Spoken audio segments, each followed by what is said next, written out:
Bueno, ¿qué tal, chicos? Vamos a ir empezando la clase. Así terminamos en tiempo. Bueno, no sé si todos los que están acá vinieron la clase pasada, pero la clase pasada, el lunes, dimos el tema apoptosis. Di yo el tema apoptosis. Y me habían quedado 3 o 4 diapositivas, por eso es que voy a comenzar dando esas 3 o 4 últimas diapositivas de la clase y luego vamos a comenzar con el tema específico de la clase de hoy, que es autofagia. Bueno, nosotros habíamos llegado a la clase anterior a ver, bueno, todo el proceso de apoptosis y habíamos mencionado que la etapa final era la etapa que se llamaba de clearance o de limpieza o de depuración, como lo quieran llamar, para que lo entiendan qué significa, que consiste en la fagocitosis de los cuerpos apoptóticos, ¿no?, por parte de células fagocíticas como macrófagos. Entonces, bueno, obviamente el macrófago al fagocitar el cuerpo apoptótico lo saca del medio de tal manera que la célula que murió no perturba a su entorno.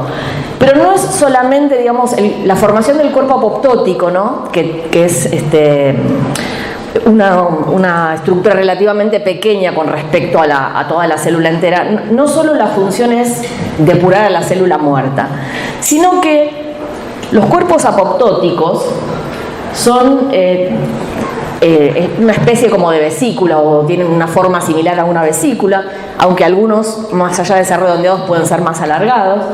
Pero lo importante es que contienen mucha información de la célula de la cual provienen, ¿sí? Pueden contener, bueno, lípidos, proteínas, RNA mensajero, microRNAs, organelas residuales inclusive, de tal manera que llevan información a la célula en la cual van a ingresar. De hecho, en los últimos tiempos se le dio gran importancia a los cuerpos apoptóticos como elementos que intervienen en la comunicación intercelular. Y ahí les puse y más, ¿sí? Porque cada vez se van investigando más cosas y se saben más cosas de este tipo de vesículas. Los cuerpos apoptóticos se consideran un tipo de vesícula extracelular, ¿sí? Nosotros, ¿se acuerdan que vimos en la clase de tránsito vesicular cuando se formaban las vesículas intraluminales de los cuerpos, de los endosomas tardíos, que en ciertas ocasiones se podían liberar en forma de exosomas? Bueno, los exosomas son un tipo de vesícula extracelular que tienen un origen que ustedes ya vieron en la clase de tránsito vesicular, y los cuerpos apoptóticos son otro tipo de vesícula extracelular que tiene otro origen, ¿no? Se forman como consecuencia de la apoptosis. Pero sin embargo también pueden impactar sobre esas células vecinas llevando información.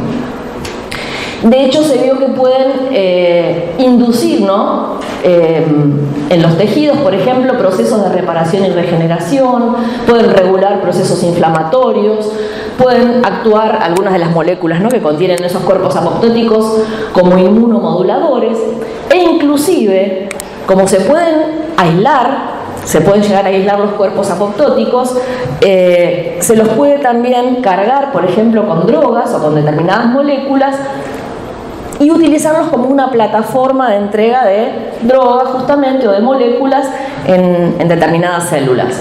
Es decir, que tienen, por un lado, bueno, la función de comunicación celular y son potenciales herramientas de diagnóstico y herramientas terapéuticas también. Por otro lado, también es importante aclarar que digamos, se debe realizar adecuadamente el clearance o la depuración de los cuerpos apoptóticos, porque de hecho se vio que el clearance defectuoso de cuerpos apoptóticos en muchas situaciones puede inducir patologías, ¿sí? Aterosclerosis, glomerulonefritis, patologías pulmonares, etc. Mientras que cuando hay un clearance normal de cuerpos apoptóticos, se llega a una homeostasis, sobre todo del sistema inmune, ¿no? O sea, por eso me pareció importante mencionarles en esas diapositivas que hoy en día los cuerpos apoptóticos son mucho más que esos desechos de la célula que murió por apoptosis. ¿Se acuerdan que en una de las primeras diapositivas les dije que había un comité de muerte, ¿no? de expertos en muerte celular que se reunían periódicamente? Bueno, justamente el último informe, que es un artículo que salió en este año, en 2023, ese informe está dedicado a hacer una revisión de todo lo que se sabe hasta el momento de la relación entre la apoptosis en procesos de salud y en la enfermedad, ¿sí? Que la apoptosis está involucrada de diversas maneras en muchas patologías. Y también en ese artículo se revisan todos los avances que se hicieron en el desarrollo de fármacos moduladores de la apoptosis. ¿Por qué? Porque bueno, ustedes saben que la apoptosis, por todo lo que vimos, puede funcionar como un mecanismo de protección celular frente a determinados tipos de daños, ¿no? Para eliminar la célula dañada y que no se modifique el entorno. Sin embargo, cuando este proceso se desregula, ya sea en más o en menos, ¿sí? Pueden dar lugar a la presencia de patologías. Por ejemplo, si tenemos muerte en defecto, o sea, determinadas células que deberían morir no mueren, se pueden producir determinadas patologías. Por ejemplo, una de las más típicas, que después la van a ver en la clase de cáncer, es justamente el cáncer o distintos tipos de cáncer, el lupus, la artritis reumatoidea, que son enfermedades autoinmunes. Y a su vez pasa lo mismo si la muerte es en exceso, ¿no? Por apoptosis. O sea, si las células se mueren por apoptosis mucho más de lo que deberían. En ese caso digamos, o ese caso se ve en patologías como el SIDA, en algunos casos infarto de miocardio o enfermedades neurodegenerativas. Entonces, la desregulación de la apoptosis, como les dije en la diapositiva anterior, es importante para el crecimiento de los tumores, como van a ver después con el doctor Favale. Cuando hay una desregulación de la apoptosis, obviamente ese balance que habíamos visto en la primera clase, que era tan importante mantener, se pierde. Y en el cáncer, van a ver que no solo se produce cáncer, digamos, o se favorece, ¿no? la formación de cáncer por aumento de la proliferación celular, sino también por disminución de la apoptosis. Y van a ver que hay muchas proteínas de las que vimos en la clase de apoptosis que están sobreexpresadas en algunos tipos de tumores o de cáncer. Por ejemplo, las proteínas YAPS, que son proteínas inhibidoras de la apoptosis, es decir, si están sobreexpresadas van a inhibir por demás.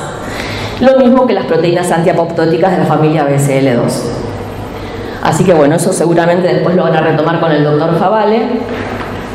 Así que esta clase de apoptosis queda por terminada con esa diapositiva. Y ahora vamos a pasar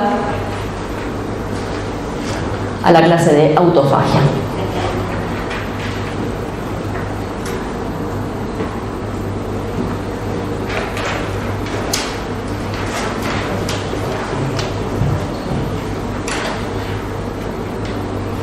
Bueno, me salió mal el título. Bueno, la clase de hoy va a tratar sobre el tema autofagia. Ustedes saben que autofagia también es una palabra que viene del griego, así como apoptosis. En este caso quiere decir comerse a sí mismo, ¿no? Porque la célula, mediante el proceso de autofagia, elimina componentes propios de ella misma. Eso seríamos, por ejemplo, los profesores de biología a esta altura del año. Ustedes también, supongo. Bueno, en principio les quería mencionar la bibliografía. Yo algo les dije a los que habían estado en la clase pasada, les decía que en el libro prácticamente no está tratado el tema de autofagia. Hay un párrafo muy chiquitito que no es suficiente. Entonces, bueno, yo les recomiendo, para introducirse al tema, como siempre les digo, la página del Nobel. ¿Sí? Ahí les doy la página, descubrimientos del mecanismo de autofagia, todos los antecedentes científicos, está muy claramente explicado y es una linda manera de introducirse al tema. De hecho, las primeras diapositivas están basadas en ese artículo, así que si después lo quieren mirar para más detalle, ahí tienen la página. Y después, obviamente me tuve que basar en artículos científicos, ¿sí? Tuve que hacer una búsqueda bastante importante y seleccionar lo que me pareció que era más claro, donde había esquemas claros y, por supuesto, totalmente recortado, ¿sí? Fíjense que yo en las diapositivas les pongo la cita de los artículos de los cuales saqué esa figura para que cualquiera pudiera, que le interese, pueda llegar a profundizar. Sin embargo, está totalmente recortado porque obviamente que el tema es mucho más complejo y sobrepasa los contenidos que nosotros requerimos para el curso de biología celular y molecular. Probablemente ustedes seguramente lo van a retomar con mayor profundidad, ya aplicado a distintas patologías cuando cursen fisiopatología, ¿no? Bueno, acá este artículo, el que está acá en el medio, esperen que voy a poner de nuevo el puntero láser porque si no, no. Opciones de puntero.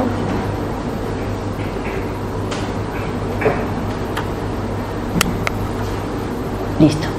Este artículo que está acá en el medio, mecanismos e implicancias médicas de la autofagia en mamíferos, porque a nosotros nos va a interesar sobre todo la autofagia en mamíferos, es en el que me basé porque me pareció claro, sobre todo la primera parte, y el que me gustaban más los esquemas, de hecho son los que puse.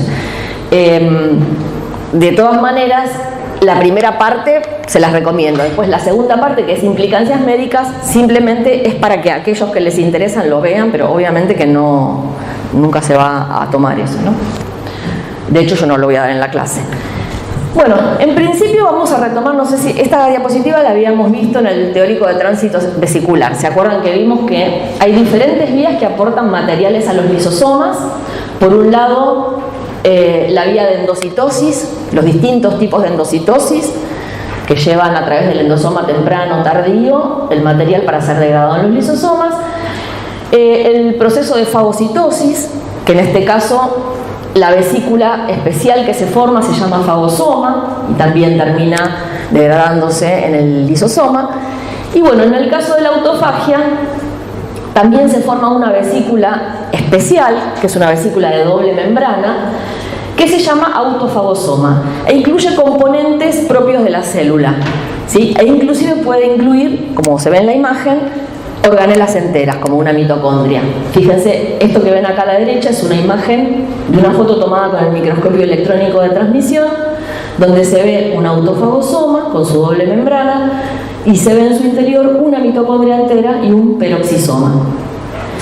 Entonces, volvemos a repetir, autofagia es el proceso celular que media la degradación de material citoplasmático en los lisosomas, o sea, material propio de la célula. Y es un mecanismo que le permite a la célula, digamos, que se produce en condiciones basales a una baja velocidad para mantener, digamos, su homeostasis, ¿sí? Va renovando todos sus componentes, proteínas, lípidos, organelas dañadas y demás a través de este proceso. Y obviamente en determinadas situaciones se puede estimular y producirse a mayor velocidad, que es lo que vamos a ver. Vamos a ver cómo se produce. Bueno, en principio les quería contar un poco, que esto es lo que les digo que está en la página del Premio Nobel, los antecedentes previos que contribuyeron al entendimiento de este proceso.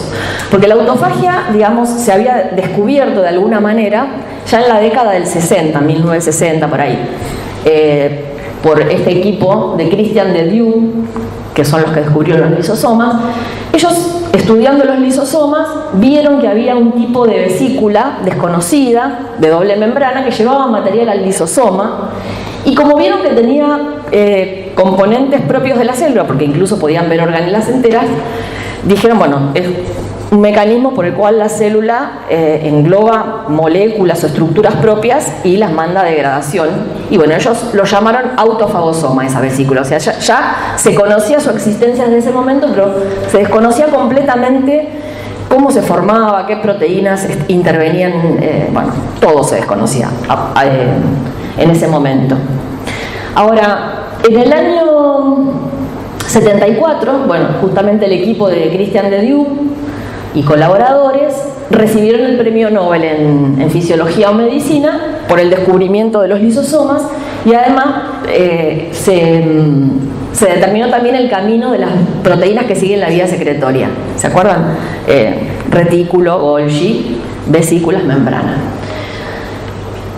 Fue recién en 2013 que otros investigadores, yo creo que eso se los puse cuando vimos tránsito vesicular, recibieron el Nobel por justamente descubrir toda la maquinaria del tráfico vesicular. Y esto es importante para la autofagia, porque el autofagosoma es un tipo de vesícula, entonces se rige por los mismos principios que el resto de las vesículas que integran el tráfico vesicular. Y fue después, recién en 2016, que un investigador japonés, Yoshinori Ozumi, recibió el premio Nobel justamente porque él descubrió los mecanismos moleculares que disparan la autofagia. O sea que fue muchos años después, en el 40, serían 56 años después, recién se pudo saber cómo opera este mecanismo. Entonces, este investigador descubrió los genes que codifican, bueno, las proteínas que intervienen en la autofagia, describió la maquinaria molecular, y eso permitió el entendimiento de cómo las células reciclan sus componentes. Y bueno, obviamente se fue avanzando mucho en el estudio de la autofagia en los siguientes años, y se pudo reconocer a la autofagia como un proceso celular fisiológico, como yo les decía, que sirve para mantener la homeostasis de las células, pero que tiene además implicancias tanto en la salud como en la enfermedad. Así como sucede con la apoptosis, a medida que uno comprende mejor el proceso, ve cómo su desregulación puede traer determinadas patologías o incidir en determinadas patologías. Bueno, este investigador, Ozumi, trabajó con un modelo experimental que es la levadura de gemación Saccharomyces cerevisiae, ¿no? La levadura común de panadería. ¿Por qué eligió este modelo? Bueno, porque es fácil de manipular, tiene un tiempo de vida relativamente corto, se puede cultivar en el laboratorio con relativa facilidad, con no tiene demasiados requerimientos. Y además, bueno, es una célula eucarionte, unicelular eucarionte, y se puede observar al microscopio. Entonces, en un principio, bueno, él quería él estaba estudiando el mecanismo de degradación de proteínas en la vacuola de la levadura. La vacuola de la levadura es el equivalente al lisosoma de las células eucariontes más superiores o superiores. Entonces, claro, hay que considerar que los autofagosomas tienen un tiempo de vida breve, ¿no? Se forman, están 10-20 minutos y después son degradados. Una vez que se fusionan con el lisosoma, son degradados. Entonces, a veces le era difícil reconocerlos en el microscopio de alguna manera, ¿no? Porque cuando se ven en el citosol se pueden confundir con otro tipo de vesículas y, bueno, una vez que entran al lisosoma, en general rápidamente son degradados. Entonces, ¿qué estrategia utilizó él? Utilizó levaduras mutantes que carecían de las enzimas hidrolíticas en la vacuola, ¿sí? O sea, tenían las vacuolas, que son el equivalente al lisosoma, pero sin enzimas hidrolíticas. Y a su vez estimuló la autofagia sometiendo a estas levaduras a inanición o ayuno, o sea, falta de nutrientes. Las cultivaba. Por un lado tenía levaduras en condiciones control, que son las que se ven acá a la izquierda, y en inanición. Y justamente con estas levaduras en inanición, mutantes que no tenían esas enzimas hidrolíticas, logró ver la acumulación de esos autofagosomas dentro de la vacuola. Entonces, bueno, comprobó la existencia y la formación de los autofagosomas, y luego se dedicó a estudiar los genes que intervenían en el proceso, o sea, los genes que disparaban el proceso de autofagia. Para eso, fíjense, todo esto que ven acá son pilas y pilas de placas de cultivo, ¿no? Porque un trabajo, él era japonés, pero es un trabajo de chinos, como se suele decir, porque trabajó, bueno, con cientos y cientos de placas de cultivos. Lo que hizo fue inducir mutaciones aleatoriamente con determinados compuestos químicos y probar en esas levaduras mutantes, digamos, que él iba induciendo, inducía el proceso de autofagia. Y obviamente si en esas condiciones, con esa mutación, no se veían los autofagosomas, eso quería decir que el gen mutado es un gen importante para el desarrollo de la autofagia. Entonces, de esa manera fue encontrando diversos genes. Luego, obviamente, se caracterizaron las proteínas derivadas de esos genes de manera funcional, y bueno, y se determinó que había en principio él determinó 15 genes esenciales para el desarrollo de la autofagia. En principio esos genes los llamó genes APG, ¿no? Por las letras de autofagia. Después se utilizó el término ATG para identificar los genes y las proteínas derivadas de esos genes, a las que se les dan un número, ¿no? De acuerdo al orden en el cual se van descubriendo. Porque bueno, obviamente él fue pionero en esto, pero luego siguió otros grupos de investigadores trabajando en el tema. Entonces, bueno, se descubrieron esos 15 genes. Él determinó que la autofagia se producía por una especie de cascada de proteínas o complejos proteicos, uno a continuación del otro. Y después, bueno, se determinó también que el proceso que se veía en la levadura era muy similar en los mamíferos también. Entonces, bueno, vamos a mencionar cuál es la importancia biológica y fisiopatológica también de la autofagia. Bueno, como les decía al principio, la autofagia es un mecanismo que le sirve a las células para adaptarse y sobrevivir en condiciones de determinados tipos de estrés, ¿sí? El principal estímulo que desencadena la autofagia es la inanición, o sea, la falta de nutrientes o el ayuno, como quieran llamarlo. Pero bueno, para que sepan que es inanición. Pero otros tipos de estrés, como por ejemplo, bueno, la falta de energía, que también deriva de la falta de nutrientes, la hipoxia, la falta de factores de crecimiento, ese tipo de estímulos puede desencadenar la autofagia.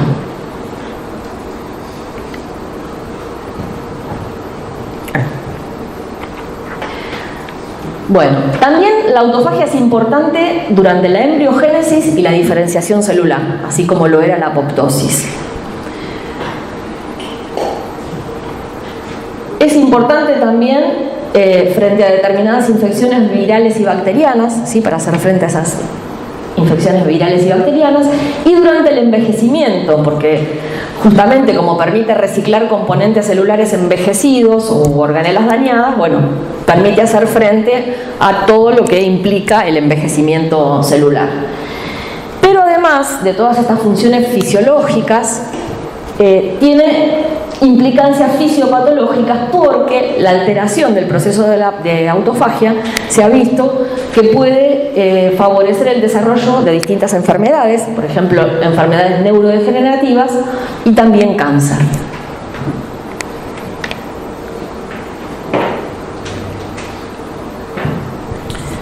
Bueno, vamos a ver ahora los tipos de autofagia que se conocen, ¿no?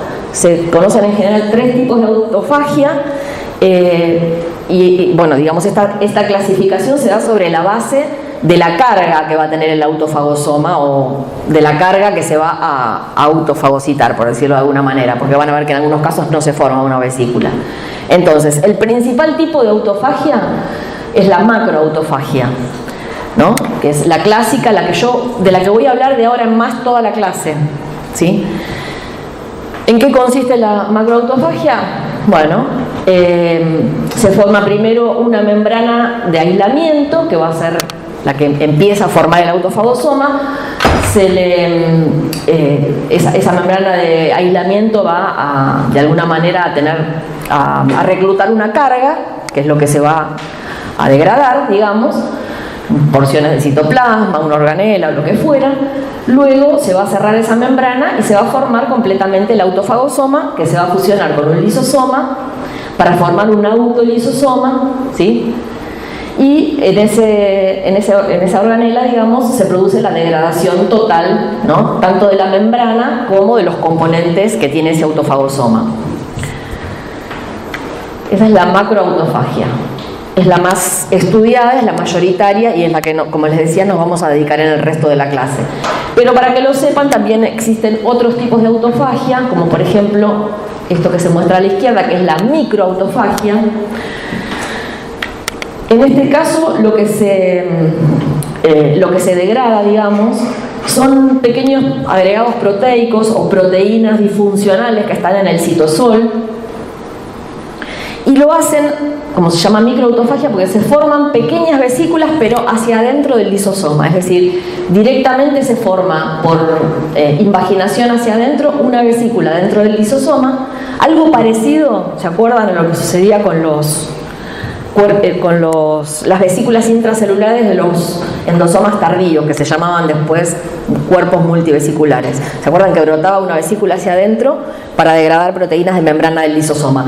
Acá en este caso la diferencia es que se forma la vesícula hacia adentro para degradar esas proteínas disfuncionales.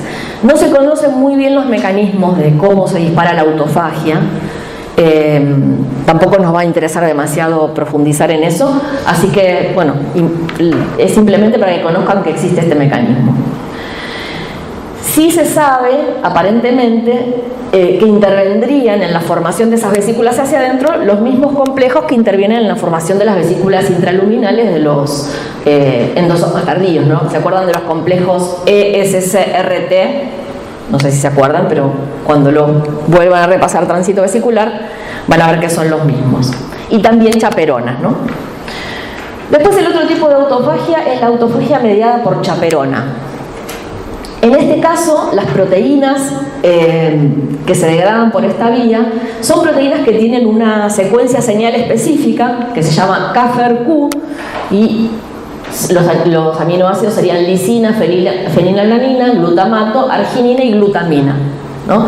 Las proteínas citosólicas que tengan esa secuencia, que son aproximadamente entre el 30-35% de las proteínas que se encuentran en el citosol, pueden ser degradadas por este mecanismo. Entonces primero son asistidas por chaperonas que las trasladan hacia el lisosoma y luego ingresan al lisosoma a través de un complejo proteico donde se encuentra esta proteína LAM2, que es una proteína típica de la membrana del lisosoma, y son ingresadas al lisosoma de manera desplegada. Luego dentro del lisosoma son degradadas por las enzimas hidrolíticas, ¿no? Por las proteasas del lisosoma. Bueno, entonces, ya que nos vamos a referir a macroautofagia, yo directamente voy a hablar de autofagia, pero todo lo que venga de ahora en más es macroautofagia, ¿no? La macroautofagia se puede clasificar en selectiva o no selectiva. Este es otro tipo de clasificación.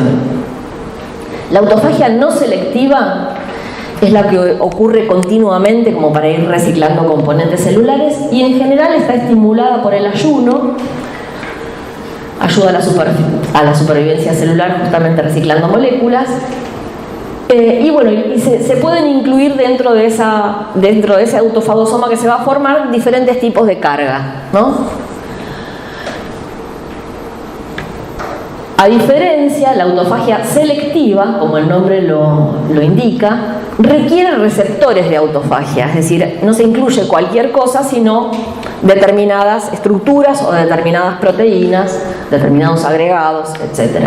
¿Sí? O sea, la carga que se incluye, que en este caso ven que es del mismo tipo, tiene que estar unida a un receptor de autofagia para unirse a la membrana del autofagosoma.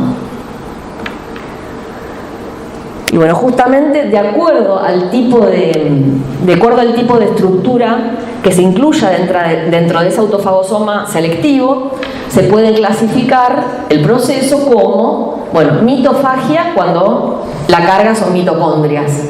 Eso lo vamos a ver después con más detalle. Reticulofagia cuando lo que se va a degradar son porciones del retículo endoplásmico. Lipofagia para las gotas lipídicas. Pexofagia para los peroxisomas, o peroxifagia a veces, ribofagia para los ribosomas. Bueno, y así hay otro tipo de estructuras que también se pueden degradar por autofagia selectiva, que se incluyen en vesículas específicas a través de receptores de autofagia. Bueno, esta diapositiva simplemente no es para que se acuerden todos estos nombres así y los comparen, sino para que vean que tanto en la levadura como en los humanos, si bien en algunos casos el nombre es el mismo, fíjense, o sea, las proteínas, los genes y las proteínas codificadas por los genes que participan en la autofagia están conservadas, ¿no? en las diferentes especies. Acá estamos comparando la levadura con humanos directamente. Como yo les decía para apoptosis, cuando los genes se conservan durante la evolución para determinado proceso es porque ese proceso es importante, ¿no? Desde el desarrollo hasta toda la vida de la célula. Entonces, algunas de las proteínas, acá las que están en el mismo, en la misma línea, digamos, son proteínas homólogas, en el caso de la levadura y del mamífero, o sea, tienen la misma función. En algunos casos tienen el mismo nombre, ¿sí? Y en otros casos van a ver, por ejemplo, esta BPS34 es también BPS34, BPS15 lo mismo, pero van a ver, por ejemplo, esperen que lo quiero encontrar, pero me parece que no está. Bueno, después lo vamos a ver en otra diapositiva. Bueno, acá, ATG1, que fue la primera proteína o el primer gen que se identificó en las levaduras, es ULK1 o ULK2 de los humanos. Bueno, entonces, antes de entrar de lleno en cada paso de la inducción de la autofagia y todos los pasos que llevan a la formación del autofagosoma, rápidamente les voy a mostrar una visión general simplificada del proceso, que ya más o menos algo les dije, pero bueno, ante un estímulo se reclutan determinados ATG, o sea, proteínas inductoras de autofagia, en un sitio específico que se denomina sitio de ensamblaje del fagosforo, ¿sí? El fagosforo son las primeras membranas que se reclutan donde se comienza a formar el autofagosoma. Se va incluyendo la carga, luego esa membrana va creciendo alrededor de la carga y se cierra, ¿no? Una vez que se cierra tenemos ya formado el autofagosoma, que es una vesícula con doble membrana, como yo les había dicho, que luego se fusiona con el lisosoma para generar un autolisosoma, y finalmente los componentes degradados son reciclados para que la célula los pueda volver a utilizar, aminoácidos, ácidos grasos, bueno, todo lo que se les ocurra. Y el lisosoma también vuelve a ser reciclado para volver a un nuevo ciclo. Eso sería la visión así, muy simplificada. Y esta sería la visión un poco más compleja. Pero no se asusten porque vamos a ir viendo paso por paso. Yo les voy a mencionar las proteínas más importantes y incluso de cada complejo les voy a pedir que sepan las más importantes, aunque estén acá en la diapositiva, porque no tiene mucho sentido complicar con todos los nombres, e incluso hay muchas más que estas, ¿no? Como ustedes se darán cuenta. Pero bueno, lo que quiero que vean en esta diapositiva es que, como les había mencionado antes, el proceso de autofagia se da en diferentes etapas, ¿sí? O la formación del autofagosoma se produce en diferentes etapas. Hay una primera etapa de iniciación, una segunda etapa de nucleación del fagosforo, que es como la semilla que va a dar lugar al autofagosoma. Luego la expansión del fagosforo junto con la inclusión de la carga, que son dos procesos que se van dando simultáneamente. Luego el sellado del autofagosoma, la maduración del autofagosoma, la fusión con el lisosoma y el reciclaje de los nutrientes. ¿Está bien? Esas serían las distintas etapas, digamos. Vamos a ir viendo ahora una por una, como yo les decía. Entonces, comenzamos con los estímulos más importantes que desencadenan la autofagia, que son principalmente, por eso lo puse con letras un poco más grandes, la inanición o el ayuno, pero la hipoxia, el estrés oxidativo, la agregación de proteínas, el estrés de retículo después vamos a ver, puede llevar a autofagia. Bueno, todos esos tipos de estrés estimulan entonces la iniciación. En una diapositiva más posterior, digamos, una vez que veamos todas estas etapas en detalle, vamos a retomar esta etapa de iniciación y vamos a ver bien los mecanismos moleculares que llevan a la estimulación del primer complejo, ¿sí? Acá simplemente vamos a decir, una vez que se estimula la autofagia, se produce la iniciación. Y tenemos este primer complejo, que es el complejo iniciador, que se llama complejo ULK1. Se llama complejo ULK1 porque la principal proteína que interviene en ese complejo es justamente la quinasa ULK1. Esta proteína tiene actividad serina treonina quinasa. es decir, fosforila residuos de serina y treonina en distintas proteínas, ¿no? Puede autofosforilarse, como van a ver después, y fosforila también algunos componentes de este mismo complejo, pero además, como se ve acá, fosforila una proteína que está presente en el complejo que actúa a continuación, que es el complejo de la PI3 quinasa clase 3, fosforila a la proteína BPS14. Bueno, volviendo a este complejo de iniciación, entonces, la principal proteína es esta quinasa. Todas estas proteínas accesorias que ven acá, no importa si se acuerdan los nombres. Yo les digo, por ejemplo, no sé, esta proteína FIP200 tiene función de andamiaje o actúa como proteína plataforma. Esta otra, ATG13, actúa como proteína adaptadora que vincula a ULK1 con ATG101. ATG101 recluta otras ATG. Sí, todas tienen su función o función reguladora, pero por eso les decía que la más importante, que quiero que recuerden, es ULK1. Entonces, cuando se activa ULK1, dijimos, fosforila a esta proteína que forma parte del segundo complejo. El segundo complejo que interviene en la nucleación del fagosforo es el complejo de PI3 quinasa clase 3. ¿Sí? Justamente esta proteína BPS34 es una quinasa de lípidos, que quiere decir que fosforila lípidos, en este caso al fosfatidilinositol, para dar, en posición 3, ¿no? Para dar fosfatidilinositol 3-fosfato, que es una molécula que va a ser de alguna manera importante para reclutar después otras proteínas. ¿Se acuerdan los fosfoinosítidos? Que eran importantes para reclutar distintas proteínas de en distintos procesos celulares. Lo vimos en tránsito vesicular, lo vimos en señalización, bueno, acá lo mismo. O sea, la formación de fosfatidilinositol 3-fosfato en esa membrana es importante para lo que viene después. Entonces, ¿dónde ocurre la nucleación de este fagosforo? O sea, el fagosforo, acuérdense que es la membranita inicial que va a dar lugar después al autofagosoma. Ocurre en un sitio específico del retículo endoplásmico que se llama omegasoma. Y se llama así porque tiene forma de letra omega, ¿sí? Entonces, el complejo PI3 quinasa de clase 3 es reclutado por el complejo ULK1 hacia ese sitio del retículo, hacia el omegasoma. Entonces, BPS34 fosforila al fosfatidilinositol en posición 3 y esta membrana del omegasoma se va a ir enriqueciendo en fosfatidilinositol 3-fosfato. Y eso va a reclutar otras proteínas. Otra proteína importante de este complejo que quiero que recuerden es beclina 1, que regula la actividad quinasa de BPS34.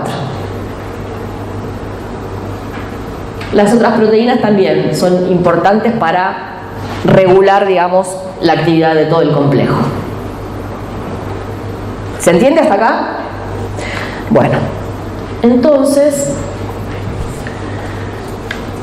yo les decía, simultáneamente, bueno, se inicia el proceso de autofagia, se forma en principio el fagosforo, luego ese fagosforo tiene que expandir su membrana, ¿sí? Se tiene que ir aumentando de tamaño la membrana y simultáneamente, como les decía antes, se tiene que ir incluyendo la carga dentro de ese autofagosoma, ¿no? Entonces, para la expansión del fagóforo, o sea, acuden a este sitio vesículas específicas que tienen en su membrana esta proteína que se llama ATG9, que es una proteína integral de membrana. Entonces, ¿de dónde vienen esas vesículas? Vienen de distintas fuentes, o sea, se postula que diferentes compartimientos celulares pueden aportar membrana que contribuyen al crecimiento de la membrana del fagosforo. Por ejemplo, de la membrana plasmática, de la membrana mitocondrial, del Golgi, de endosomas. Bueno, todas esas vesículas que tienen ATG9 son reclutadas a este sitio y van aumentando de tamaño, digamos, la membrana del fagosforo, ¿sí? Va creciendo el fagosforo. Acá está en rosa, ¿está bien? Bueno, y como yo les decía, simultáneamente se van se va incluyendo la carga que va a estar dentro del fagóforo. Pero bueno, ¿qué sucede como consecuencia? Digamos, vieron que el complejo anterior, que era el complejo de PI3 quinasa, enriquecía la membrana del omegasoma en fosfatidil-inositol 3-fosfato, ¿sí? Bueno, esa membrana enriquecida en fosfatidil-inositol 3-fosfato, que yo les dije que recluta muchas proteínas, una de esas proteínas importantes que recluta es WIPI2. Entonces ahora va a empezar a jugar un papel importante este complejo WIPI2. Acá está en amarillo. La proteína WIPI2 tiene entonces tiene afinidad por fosfatidil-inositol 3-fosfato, es reclutada a ese sitio de la membrana del retículo, lo mismo que esta otra proteína, DFCP1, pero me interesa que se acuerden de WIPI2. Y una vez en ese sitio, WIPI2 junto con esta otra proteína reclutan otras ATG. Reclutan una proteína que se llama ATG3 y un complejo que es ATG5, ATG12, ATG16, que se dice que tienen actividad simil-ubiquitina. Ahora vamos a ver en otra diapositiva. No son enzimas que ligan ubiquitina, sino que transfieren sustratos, ¿sí?, de un lado a otro. Por eso se dice que son simil-ubiquitina, pero bueno, no importa. Incluso si no se acuerdan todos los nombres, de los números, digamos, de estas ATG, no interesa, pero sí que se acuerden qué es lo que pasa en este caso.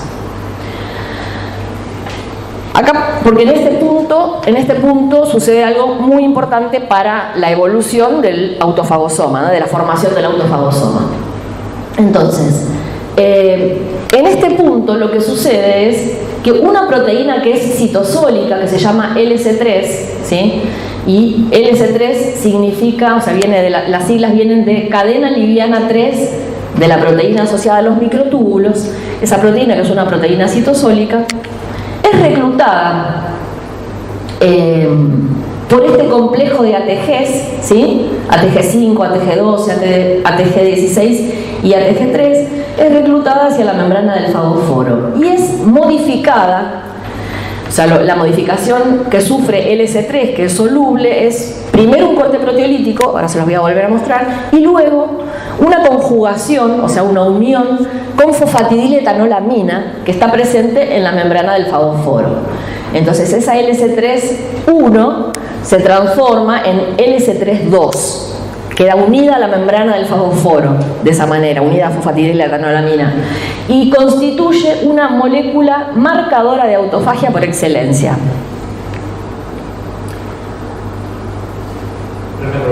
qué se une la LC3? LC3 es reclutada y, bueno, ahora les explico bien cómo, pero sufre un corte proteolítico primero y luego es conjugada, o sea, unida covalentemente a fosfatidiletoanolamina. Entonces queda unida a la membrana y va a ser una molécula marcadora de membrana de autofagia, ¿no?, de autofagia. Entonces, bueno, como dice acá, después lo vamos a volver a repetir, el S3 es muy importante. ¿Por qué? Primero porque promueve la expansión y el posterior sellado del autofagosoma, una vez que aumenta su expresión en esa membrana. Y después es porque atrae otras proteínas que tienen dominios de unión a LC3, esos dominios se llaman dominios LIR.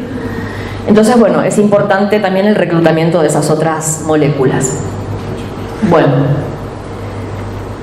yo igual, como les escribí en la diapositiva todo lo que hace cada una de las proteínas que yo quiero que sepan, después cuando lo vean seguramente no les va a ser tan difícil, me parece. ¿Está bien? No es que solo lo estoy diciendo, sino que está escrito ahí. Bueno, cualquier cosa me consultan. Bueno, esta simplemente era para mostrarles el papel de ATG9. ¿Se acuerdan que yo les decía que ATG9, o las vesículas que contienen ATG9, que es una proteína integral de membrana, son las que llevan membrana al fagóforo para su crecimiento, ¿sí? Entonces, bueno, son vesículas pequeñas. Se postula que existe ya un pool preformado de vesículas con ATG9 en su membrana y que, bueno, que son reclutadas en el momento de la inducción de la autofagia. pero bueno, no vamos a ver mucho más de esto. Luego, lo importante es que una vez que se forma el autofagosoma, ATG9 es reciclada nuevamente para poder volver a ser reutilizada. Bueno, esta es la que vimos recién. Bueno, y acá les voy a mostrar un poquito con más de detalle, aunque no les voy a pedir que se sepan todo este detalle, pero por lo menos lo más importante. Esto que ven acá arriba, en rojo, es LS3, ¿sí? LS3 soluble, digamos, que primero sufre un corte proteolítico. ¿Quién hace ese corte proteolítico? Bueno, otra ATG, que es ATG4, que es una proteasa, ¿sí? ¿Ven? Acá le corta un pedacito. Y una vez que está, digamos, truncada en ese sitio específico, ATG 3, 7 y otras ATG, que ahora vamos a ver, conjugan LS3 con fosfatidiletoanolamina. Entonces la convierten en LS3-2, ¿sí? De LS3-1 pasa a ser LS3-2, que es la que queda anclada a la membrana y es marcadora de membrana del autofagosoma. Entonces, bueno, ¿cómo es este ciclo? LS3 es en los mamíferos, se llama así en los mamíferos, ¿no? Esta proteína. En las levaduras es ATG8. Como esta figura que encontré para explicar el proceso estaba hecha en levadura, donde dice ATG8, imagínense que es lo mismo para LS3, ¿no? Es la misma proteína, pero en otras especies distintas. Es una proteína homóloga. Así que esta en verde sería LS3. Entonces, LS3 primero sufre el corte proteolítico, ¿sí? Ven la tijerita acá por ATG4. Acá tenemos entonces LS3 1, ¿no? Truncada, digamos, o cortada. Luego, otra ATG que actúa como ligasa de ubiquitina tipo 1, pero bueno, no interesa, lo que hace es activarla, es decir, une a LS3-1, la activa y se la pasa a otra ATG, que es ATG3, que sería como una símil ubiquitina ligasa.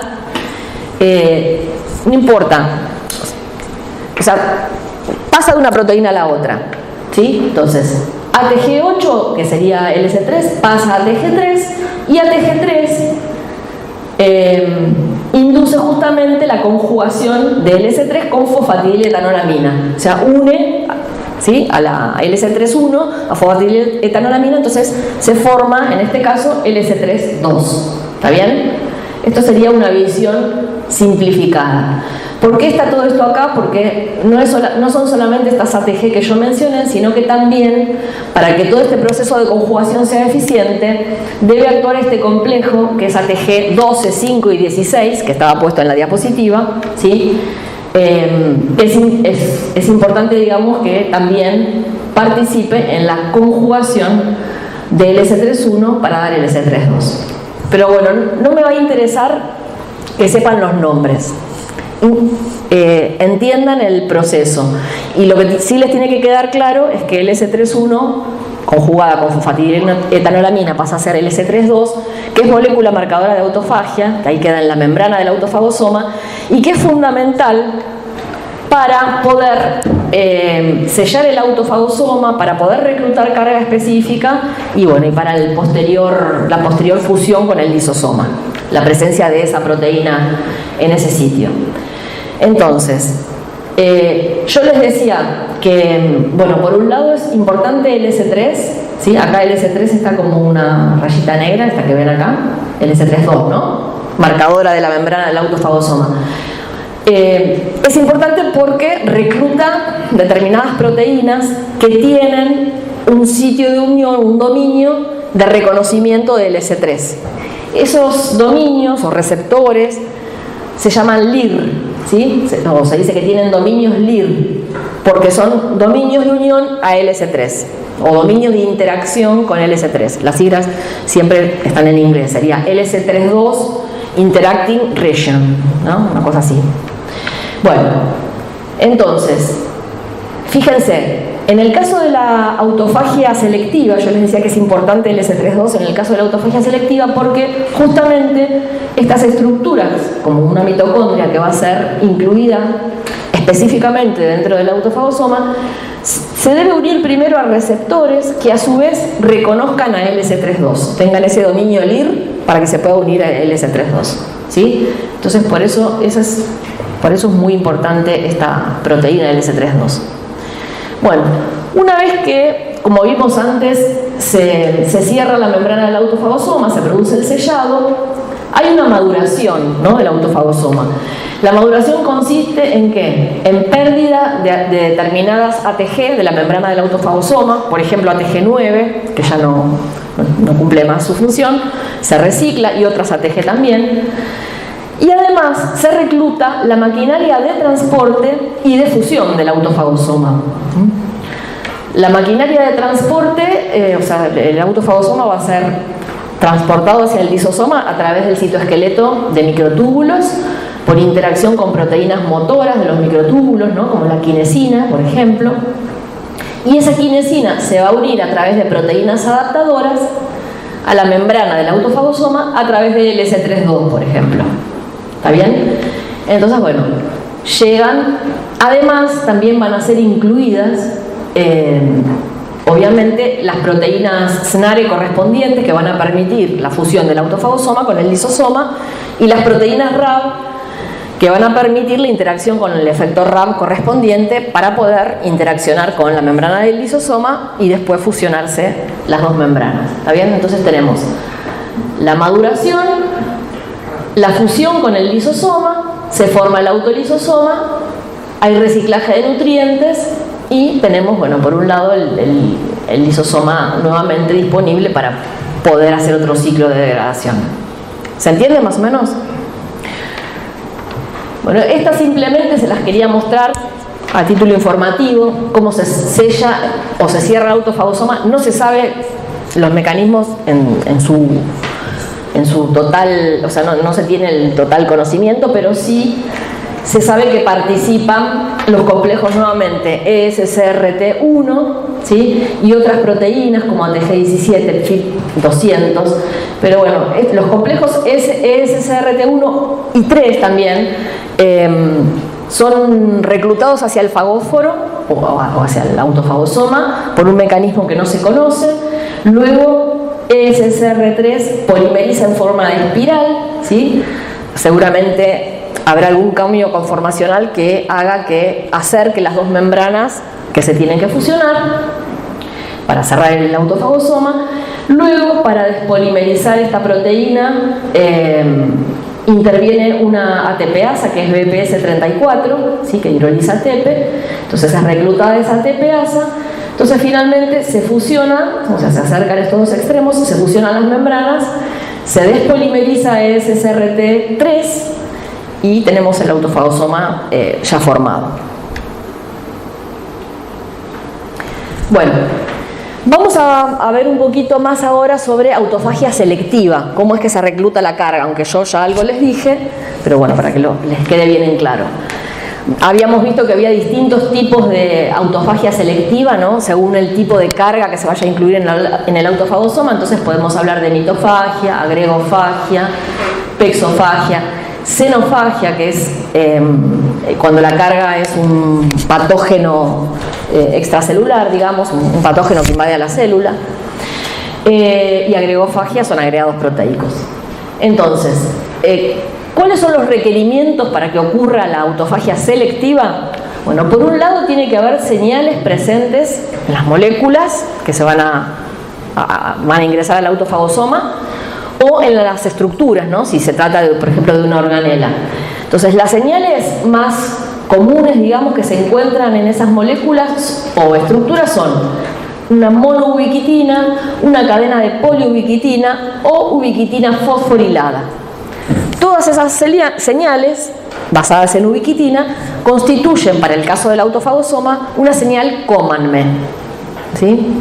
Algo parecido en la apoptosis, pero bueno, son otras señales diferentes en otro proceso diferente. Eso por un lado. Y por otro lado se necesitan receptores de autofagia, como yo les había mencionado antes, ¿no? Como pasaba en el tránsito vesicular, ¿sí? Para incluir determinada carga en una vesícula determinada había esa carga se tenía que unir a un receptor y el receptor a la proteína adaptadora. Bueno, en este caso es algo parecido. Entonces, esos receptores de autofagia tienen que tener dominios especiales, ¿no? Que son dominios de unión, o sea, por lo menos dos tipos de dominios. Un dominio de unión a ubiquitina, acá hay ejemplos de estos receptores, no interesa obviamente los nombres, o sea, son diferentes receptores de autofagia, pero fíjense, lo que están en azul son dominios de unión a ubiquitina, se llaman UVA, UVAN, VZ, bueno, dominios de unión a ubiquitina, o sea, a través de ese dominio, ese receptor se estaría uniendo a la molécula a ser incluida en el autofagosoma, ¿no? Que va a estar marcada. Y a su vez tienen que tener otro dominio, que es un dominio LIR, que es el que yo les decía, que es el que les sirve para interaccionar con el LS32, ¿sí? Entonces, acá estaría el dominio LIR, esta sería el S32, entonces de esa manera esta estructura es incorporada específicamente en el autofagosoma. Bueno, obviamente el mecanismo entonces es el reclutamiento selectivo a través de receptores de autofagia que por un lado se unen a la carga y por el otro lado se unen a LS32. ¿Está bien? Bueno, y vamos a ver un caso especial de autofagia selectiva, un caso en particular, porque es el más estudiado y es muy importante debido a la función que tienen las mitocondrias, ¿no? Las mitocondrias como generadoras de energía para la célula. Y además está bastante comprendido en este caso. Entonces, este proceso de autofagia selectiva obviamente se llama mitofagia, ¿no? Porque involucra las mitocondrias. Entonces, fíjense, acá tenemos una mitocondria saludable que en determinado momento sufre un daño.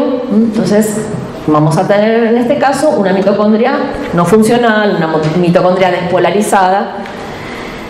Cuando sucede esto, lo que ocurre es que se activa una quinasa que se llama PINK1, que cuando se activa, bueno, además de fosforilar, porque es una quinasa, puede reclutar una ubiquitina ligasa, una ubiquitina ligasa E3, que es esta que se ve acá en verde, que se llama Parkin. Entonces, recluta la ubiquitina ligasa y las dos trabajan en conjunto, en asociación, para introducir residuos de ubiquitina y fosforilarlos, ¿sí? ¿Se acuerdan que una de las marcas principales en las proteínas o las estructuras a ser incluidas en el autofagosoma es la ubiquitina fosforilada? Entonces, la ligasa introduce ubiquitinas y la quinasa la fosforila, ¿sí? Entonces vamos a tener, lo que se ve acá en rosa, muchas proteínas de la membrana externa de la mitocondria con marcas de ubiquitina fosforilada, que se ve ahí en rosa. Entonces, esa ubiquitina fosforilada se va a unir a su vez a un receptor de autofagia a través de su dominio de unión a ubiquitina, y el otro dominio del receptor, que es el dominio LIR, se va a unir a LS32 y así se incluye la mitocondria dentro del autofagosoma, ¿sí? Este proceso de acoplamiento de la mitocondria dañada con el receptor y el S32 se ve estimulado por la fosforilación del receptor por determinadas quinasas que responden o que se estimulan durante condiciones de estrés. Entonces, cuando se fosforila en estos dos dominios, se produce esta unión. Ese sería un mecanismo de mitofagia que es dependiente de ubiquitina, ¿no? A través de receptores dependientes de ubiquitina, que es el más común de todos. Pero también, en este caso, hay mecanismos independientes de ubiquitina. Por ejemplo, esto que ven acá, ¿en qué casos se daría esto? Bueno, por ejemplo, en el caso de proteínas de la membrana mitocondrial que ya tengan un dominio LIR, o sea, que ellas mismas tengan un dominio de reconocimiento a LS32. Entonces, en ese caso no haría falta el receptor, porque ya a través de ese dominio se pueden pegar a LS32 para ser incluidas en el autofagosoma. Sin embargo, sí, obviamente en condiciones de estrés, ¿no? Se estimula esto, porque si no, la mitocondria siempre estaría yendo hacia la autofagia. Se necesita que esto esté fosforilado, ¿no? Para que pueda ser incluido. Entonces, en condiciones de estrés, como hipoxia, por ejemplo, se activan determinadas quinasas, que se llaman quinasas activadas por estrés, fosforilan ese dominio LIR y de esa manera Esto es reconocido por el dominio LIR de LS32, que lo incluye en el autofagosoma. ¿Está bien? Y el otro caso es reconocimiento de la carga mediada por lípidos. ¿Sí? Hay ciertos lípidos como la cardiolipina o la ceramida, principalmente la cardiolipina, que en muchos tipos celulares, sobre todo en las neuronas, actúa también como un mecanismo para incorporación de las mitocondrias en los autofagosomas. Y eso es porque normalmente la cardiolipina se expresa sobre todo en la membrana interna mitocondrial, pero ante un estrés mitocondrial puede ser translocada hacia la membrana externa. Entonces, la misma cardiolipina expuesta en la membrana externa de la mitocondria es reconocida por LS32, por el dominio LIR del LS32, y es incluida en el autofagosoma. ¿Está bien? Vieron que hay mecanismos que no les resultan parecidos a algunas cosas de las que suceden en apoptosis o en otras cosas de las que suceden en la formación de las vesículas tradicionales, ¿no?, de la célula. O sea, los mecanismos biológicos siempre se van adaptando a los diversos procesos celulares. Bueno, como yo les había dicho antes, nosotros empezamos a ver con detalle las distintas etapas del proceso autofágico, desde que comienza la formación del autofagosoma hasta que se fusiona con el lisosoma. Pero yo no había entrado primero en el detalle de cómo se activa el primer complejo, que es ULK1, el complejo ULK1, ¿se acuerdan? Eso para no complicar desde el principio. Entonces ahora sí vamos a ver por qué es importante. Y es cómo tiene que ver con la vinculación que tiene la vía de mTOR con la inducción de la autofagia. Con la doctora Fernández seguro que algo de mTOR vieron, ¿no es cierto? Bueno, entonces les va a resultar más fácil porque les va a resultar más conocido. ¿Se acuerdan que el complejo mTOR, cuando está activo y a su vez está unido a una proteína REV, que es una GTPasa, que cuando está unida a GTP, este complejo está activo, ¿no? ¿Se acuerdan de eso? Bueno, cuando este complejo de mTOR está activo, ¿qué funciones tenía, digamos? Por un lado, estimular la síntesis de proteínas, la biogénesis de ribosomas, la transcripción por polimerasa 3, ¿sí? O sea, estimula el crecimiento. Y además, no sé si eso lo habían visto, inhibe la autofagia, la macroautofagia.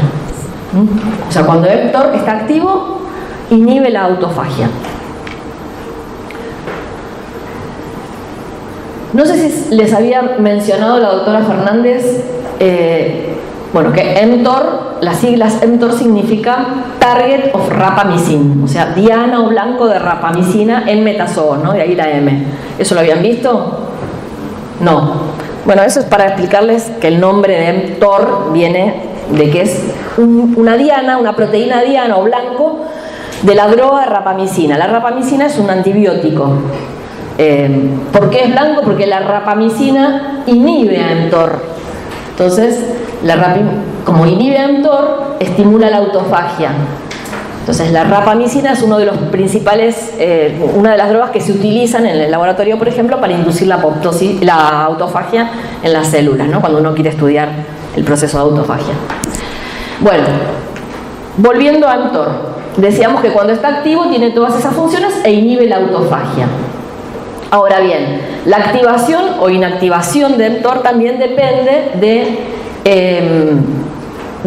este complejo proteico, que está formado por TSS1, TSS2, pero bueno, lo importante es que es la REV-GAP, es decir, la proteína que hidroliza o cataliza la hidrólisis del GTP de REV.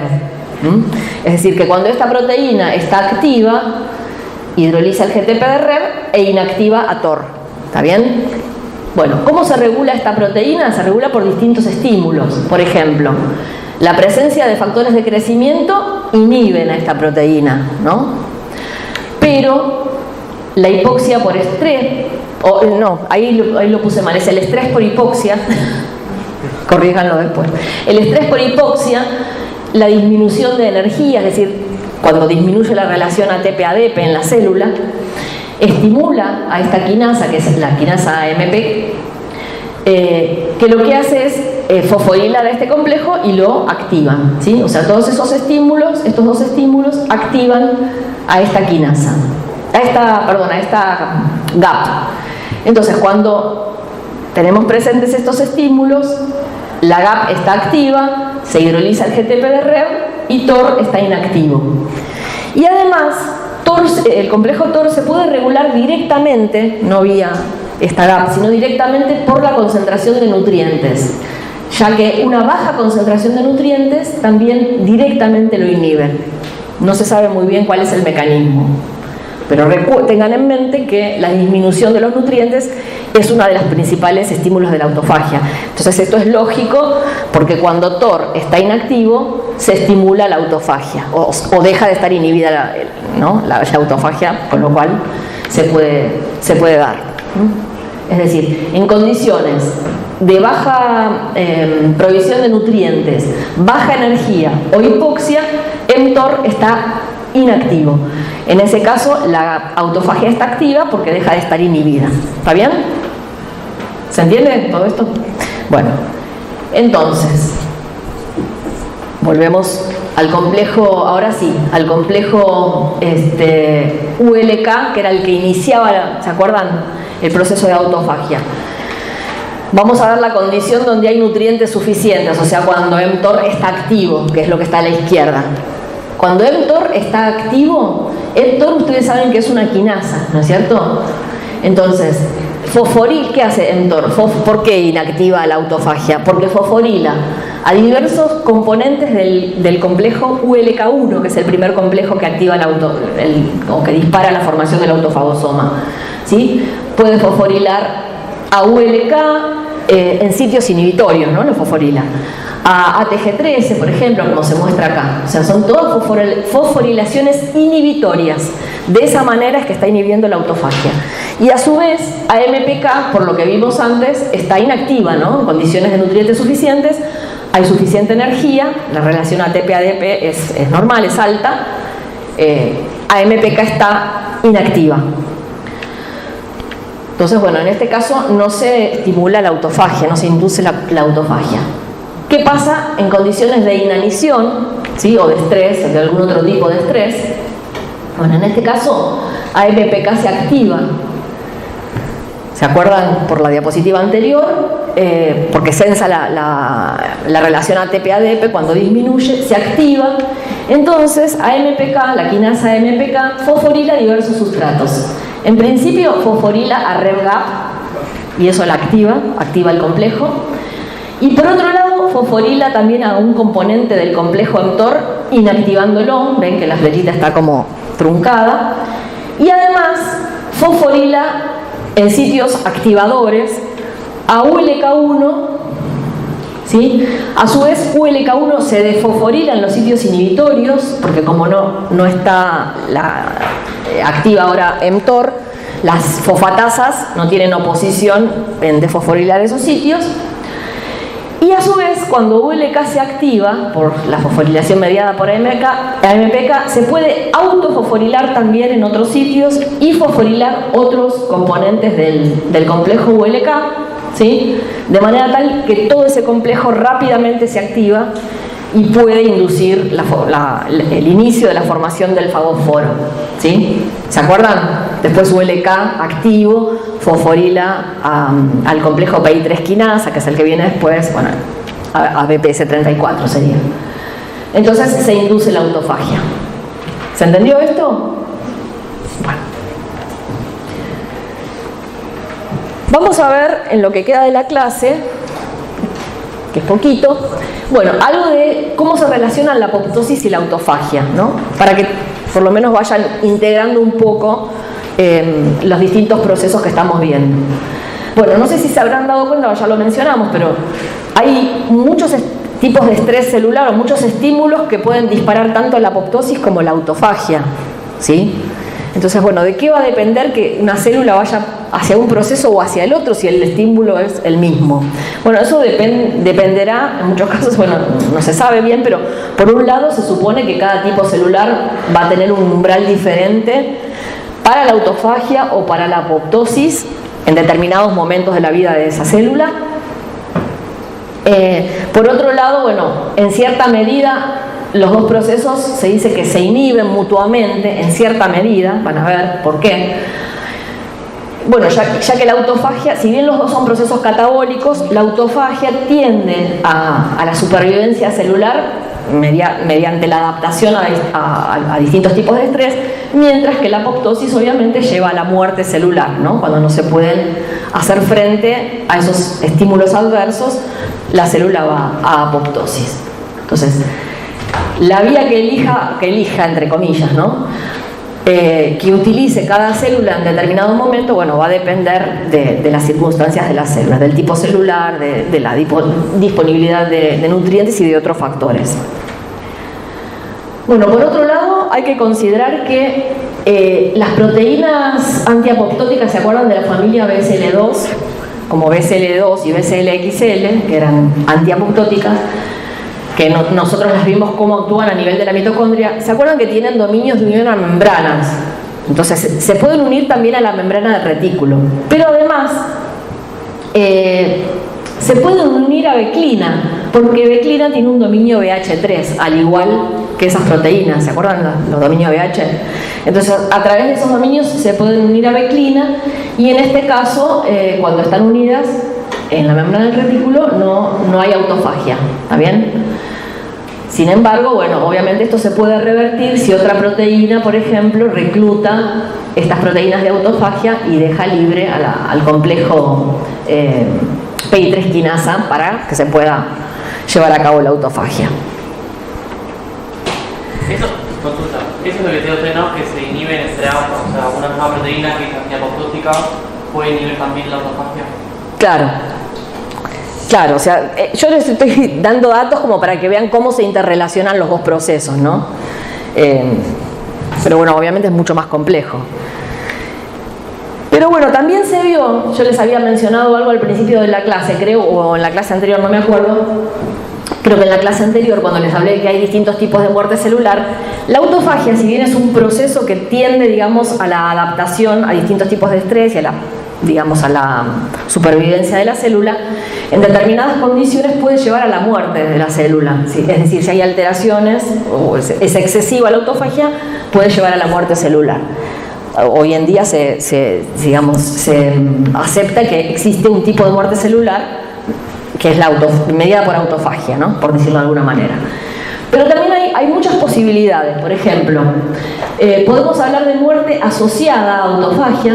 ¿Qué quiere decir esto? Que en este caso la célula muere por apoptosis, pero también durante ese proceso de muerte celular se produce autofagia, ¿sí?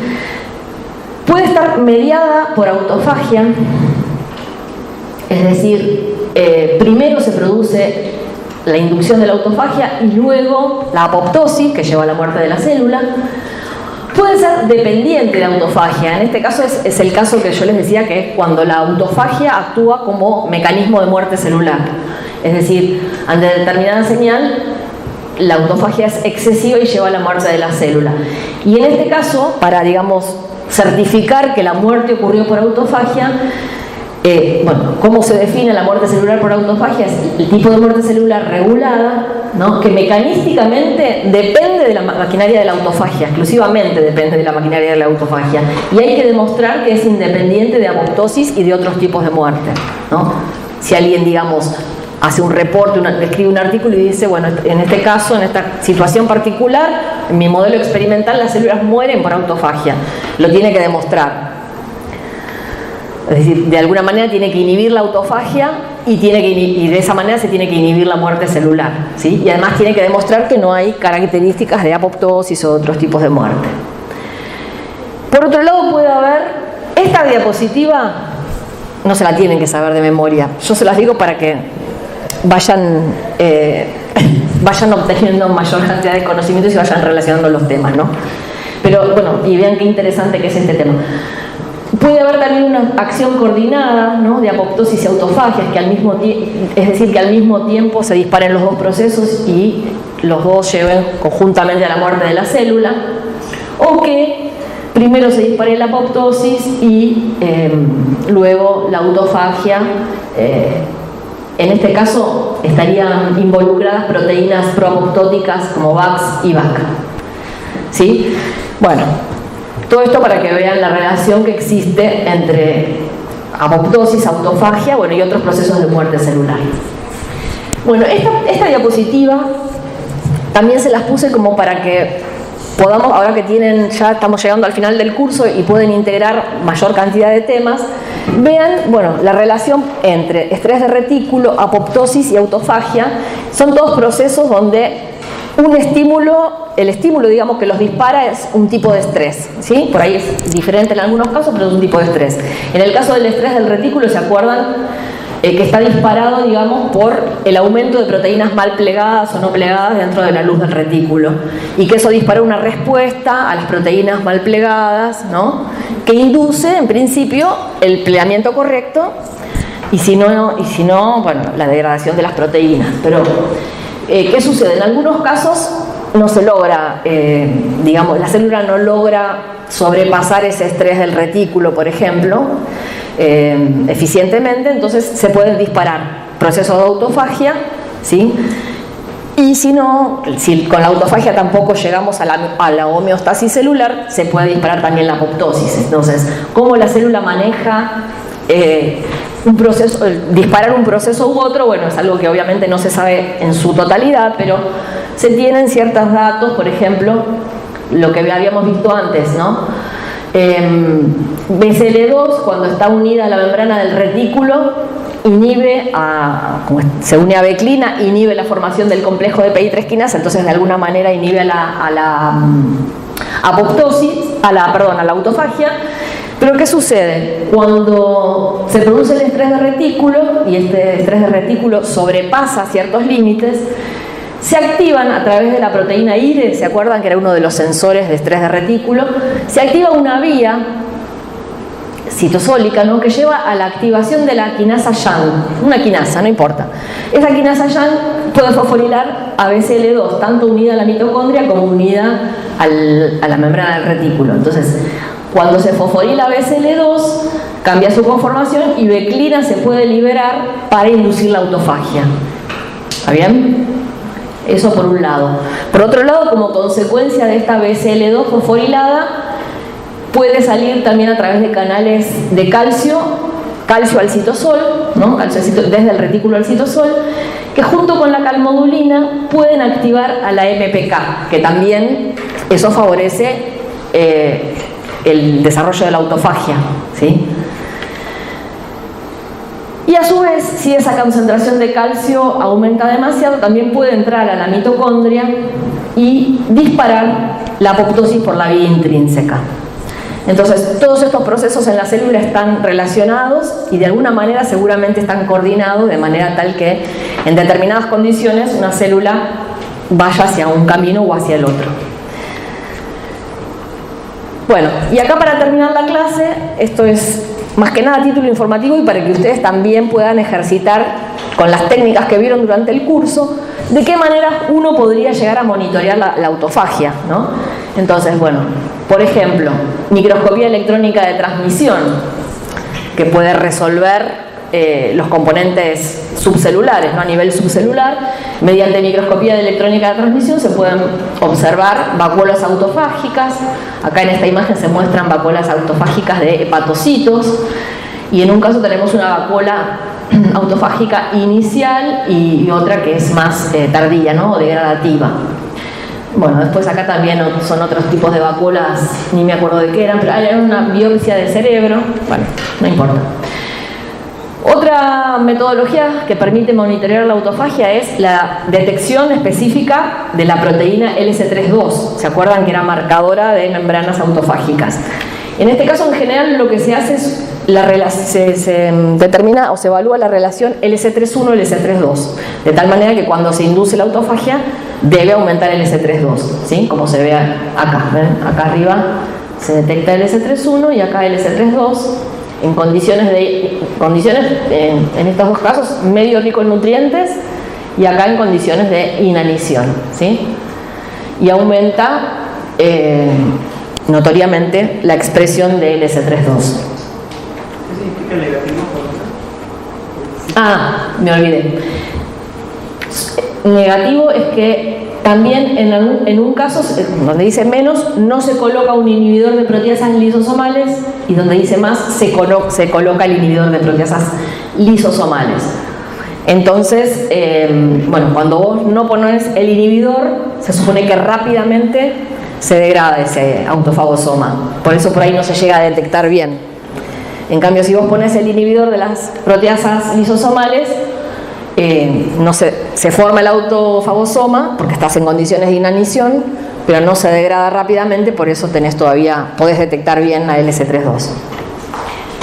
Después otra manera es mediante microscopía de fluorescencia. Fíjense, en este caso la estrategia es marcar LC3 unida a GFP, o sea, esto se puede hacer en células vivas, ¿no? Obviamente.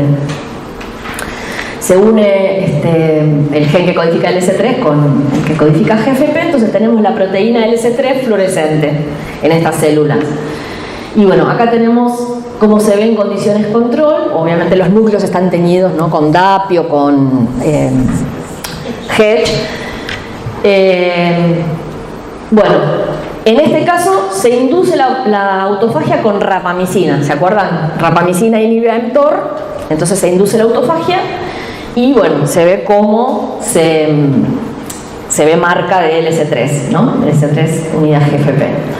Y en este caso sería como un control, ¿no? Rapamicina más 3-metiladenina, que es un inhibidor de la autofagia. Entonces, bueno, se ve cómo disminuye con relación a esta foto, ¿no? A esta imagen. Después, otra estrategia es utilizar, por ejemplo, en este caso para ver mitofagia, si hay mitofagia, detectar mitofagia, ¿qué se hace? Por microscopía de fluorescencia también. Se utiliza un fluorocromo específico para marcar mitocondrias y otro fluorocromo específico para lisosomas, ¿sí? Que absorben en distinta longitud de onda.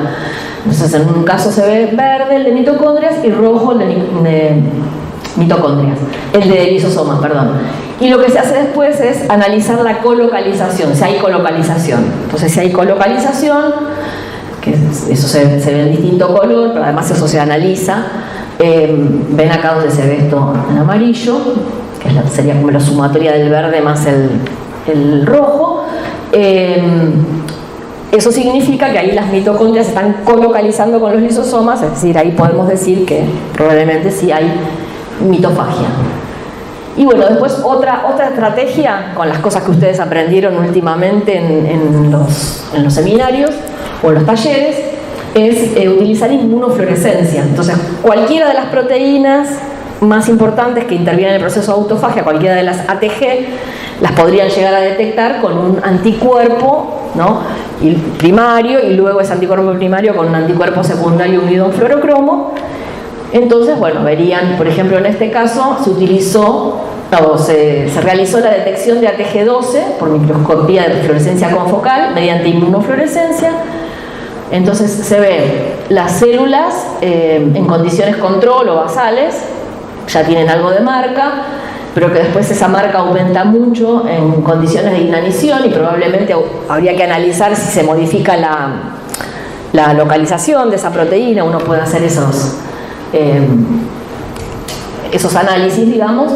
Y después, en este caso, son las células pero que tienen el inhibidor lisosomal cloroquina. Entonces, al tener el inhibidor lisosomal, aparentemente, por lo que se ve acá, se puede detectar mayor cantidad porque está inhibida la degradación de los autofagosomas. Bueno, eso es todo.